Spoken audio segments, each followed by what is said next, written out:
that the military has put forward a plan for evacuating civilians in the Gaza Strip, along with an operational plan. The announcement comes as Israel threatens a full-scale invasion of Rafah, Gaza's southernmost city, which has so far been untouched by ground troops. 1.4 million Palestinians are sheltering in tent cities in Rafah. The British Red Cross says Rafah is now so overcrowded that displaced people are struggling to find enough space to put up a basic tent. Most people living here have been displaced several times now, and there is a lack of food, drinking water, sanitation and healthcare. Prime Minister Benjamin Netanyahu said on Sunday that the military operation into Rafah in Gaza would put Israel within weeks of a total victory over Hamas. Negotiations for a ceasefire in Gaza have resumed in Doha, the state-linked Egyptian media reported. But Netanyahu said any deal would not prevent the Rafah offensive. Speaking to CBS, the Israeli Prime Minister said, and I quote, "If we have a ceasefire deal, it will be delayed somewhat, but it will happen." He added, "If we don't have a deal, we'll do it anyway. It has to be done because total victory is our goal, and total victory is within reach. Not months away, weeks away, once we begin the operation."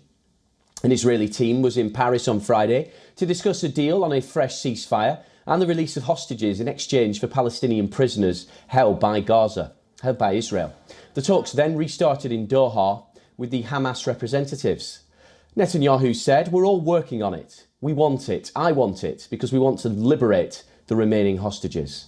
He added, "I can't tell you if we'll have it, but if Hamas goes down from its delusional claims and brings them down to earth, we'll have the process that we all want." During the Hamas attack on Israel on October 7th, Palestinian militants took some 250 hostages, 130 of whom remain in Gaza, including 31 presumed dead. As with the previous truce in November that saw over 100 hostages and 240 Palestinian prisoners freed, Qatar, Egypt and the US have been spearheading efforts to secure a new deal. International pressure for a ceasefire has mounted in recent weeks. According to Gaza officials, the death toll from Israel's military offensive on the Palestinian territory is nearing 30,000, mostly of whom women and children. Israel has vowed to destroy Hamas, which rules Gaza, in response to its October attack that resulted in the deaths of over 1,100 people, mostly civilians.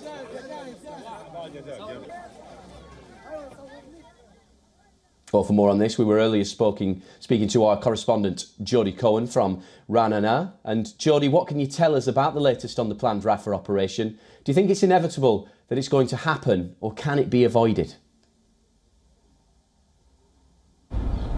So on Sunday evening, the Israel Defense Forces presented their plan to the War Cabinet. This is to evacuate civilians from the fighting zones ahead of the planned counter-offensive in Rafah. Now, Israel says the final 25% of Hamas battalions are hiding there. Rafah's also, we know, where much of the aid enters into Gaza, so the plan reportedly also covers getting aid to civilians. Israel says that it's carrying out 4-hour pauses in the fighting to help civilians evacuate, and the plans have been drawn up in dialogue with American and Egyptian partners. Now, Prime Minister Netanyahu has said that Israel will launch the operation in Rafah by Ramadan if a hostage release deal is not reached. He's also said that a deal would delay the operation, but that it needs to happen ultimately to defeat Hamas. Now, War Cabinet Minister Benny Gantz has said that to those saying that the price is too high, Hamas has a choice and they can surrender.